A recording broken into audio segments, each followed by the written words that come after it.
MyPillow CEO Mike Lindell has a brand new date for us to watch for, which means it's time for another episode of Pillow Talk. God gave me this platform. I already know I'm going to win. China did our vote. Biden and Harris would say, hey, we're here to protect the country, and resign. Mike Lindell's a conspiracy. But you haven't. Just forget about the evidence. This was attacked. All right. So this week, while speaking with Real America's Voice host Steve Bannon, Mike Pillow argued that no, this time we actually have this for real. We got the smoking gun. Take a look. Well, Dominion's in for it now.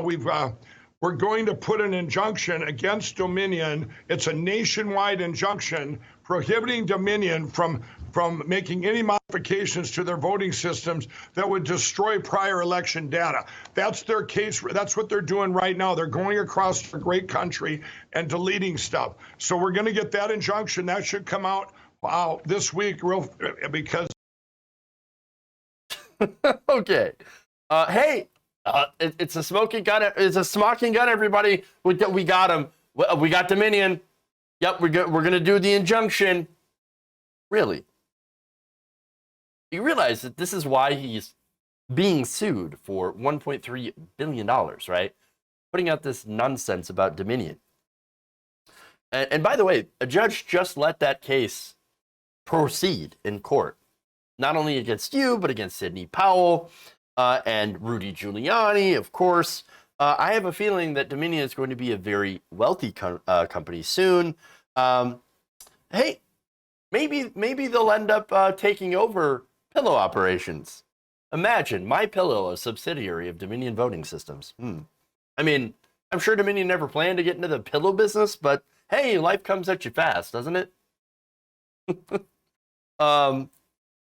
Unless, of course, by the end of the week, Mike Pillow is granted an injunction. Okay. So now the injunction that he's asking for is so that the Dominion doesn't delete the voter data from the 2020 election. All right. Well, here's the thing. So now that injunction being granted, by the way, that wouldn't actually prove his case, wouldn't prove his theory at all. It would just be like, hey, don't delete the data. Some moron with a pillow company wants to come take a look at it. Okay. But here's the thing. Deleting election data, I would say approximately 9 months after a settled election, that would seem like a normal thing to do. Now, if it were a hotly contested, incredibly close election where there were some credible allegations of like ballot stuffing and things like that, and investigations currently going on, like all around the states, okay, I could see the point of getting an injunction and say, okay, let's take a look at it, so don't delete the data. Now, in 2017, Georgia had something happen similar to that situation. Okay, a day after a very disputed election in Georgia, the now current governor of Georgia, and you see where this is going. The election data in this hotly contested election happened to get deleted somehow. Weird. That's very, very strange. Very strange. But generally, again, after a settled election, it's not at all strange to actually want to have that data deleted, because otherwise it's just kind of clogging up your server at this point, because it's over. And that's the thing that's interesting, right? See, all the electors, all the experts, the judges, Trump-appointed judges, Republican state officials, they've all confirmed that there's really nothing there to these conspiracy theories. So why should Dominion have to keep the records? Again, we already had numerous recounts that for the vast majority did perfectly match the paper ballot backups. Now, to be fair, there are states which don't have those backups. So that's a problem. But hey, if you can get an injunction, then sure. I guess go ahead and try to do what you want to do to try to prove yourself on election fraud. I don't think you're going to get anywhere with it, but okay. So now, again, here's the irony about this, right? So understand that following the 2016 election, there was a beef up on election security because there were vulnerabilities. I pointed out those before. For example, as I mentioned, there were states that had these that rely strictly on the machines without the paper ballot, right? Or paper, ballot backups. All right, so that's a problem, and there's a problem with those machines being vulnerable in person, or if you connect them on an unsecured internet, or some with incredibly old, vulnerable operating systems like running Windows XP, older machines, some that have even flipped votes. I remember seeing them flip votes from, Obama to Romney, to Republicans. And so those machines are prone to errors, prone to crashes, things like that. Okay. So now Arizona. Is Arizona one of those states that uses that system? No, actually, they do have paper ballot backups. And so now Georgia, however, does use that kind of system, the machine only, and that should change. South Carolina, the same thing, and a few others, about 10 states in all. And that should change. And they should do paper ballots. They should have at least the paper backups, because there are actual serious vulnerabilities in our voting system. That said, what was the difference between 2020 and 2016? Can you think of one? Can you think of who? Maybe who won? Because I don't really remember a lot of Republicans, save for, of course, Donald Trump saying, oh, Hillary Clinton busted 3 million undocumented immigrants to come and vote for her. Ridiculous, right?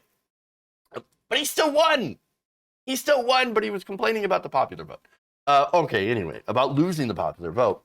But generally, Republicans were more of like, oh, in your face, libs, we win, yeah.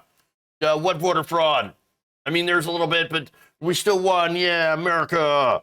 But now there's a big difference. And now that Donald Trump had legitimately lost an election, Joe Biden, well, they can't handle it. They can't handle it. And look, there are significant issues with the machines. As I said, I'm a hand-counted paper ballot kind of guy.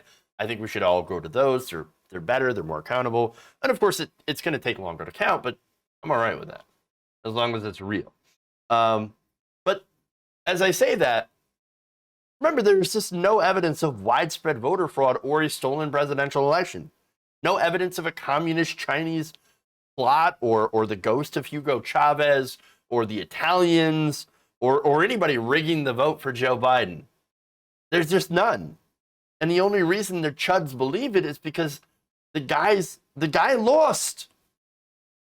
And by the way, there was an excellent article in NPR last year that talked about ways that we could actually help eliminate those existing vulnerabilities. One of them is to set up something called a standard audit. Now, you think of audit, you think of like Arizona, for example, where the audit is happening. Well, it turns out the audit in Arizona is a complete clown show. No, what we're actually talking about is the gold standard of post-election audits called a risk limiting audit. So now, is Arizona using that? No. Are any states using that? No. No. In fact, even among the states that do some sort of audit, only a few are doing what is considered, as I said, the gold standard of post-election audits. Now, there was a bill put forward by Senator Ron Wyden of Oregon, who, put forward a mandate for such audits nationwide. Unfortunately, as the article points out, election reforms have gained little to no traction with the Republican-controlled Senate. Weird. Oh, it's almost as if they don't actually believe their own conspiracy theories. Weird. I mean, the people in Congress that can actually do something about it would rather talk about it, be like, oh, massive election fraud, massive voter fraud. But when something comes up that actually addresses vulnerabilities or actual vulnerabilities in our system that may or may not be present, they go, oh, no, not interested at all. Because the whole purpose isn't about securing elections. The whole purpose is to try to rig that system so that black people and Democrats are not able to vote. And that's it. Again, Democrats have been putting forward ways to make elections more secure, and yet Republicans always seem to block that.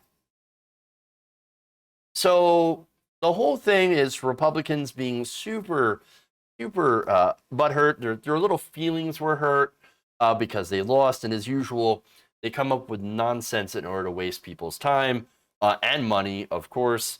And that's Mike Pillow in a nutshell. If you enjoyed this video, please give us a like and share with your friends. You can subscribe and help out the channel by becoming a patron. It's patreon.com/Jeff Waldorf, or you can become a channel member as well by hitting the join button below.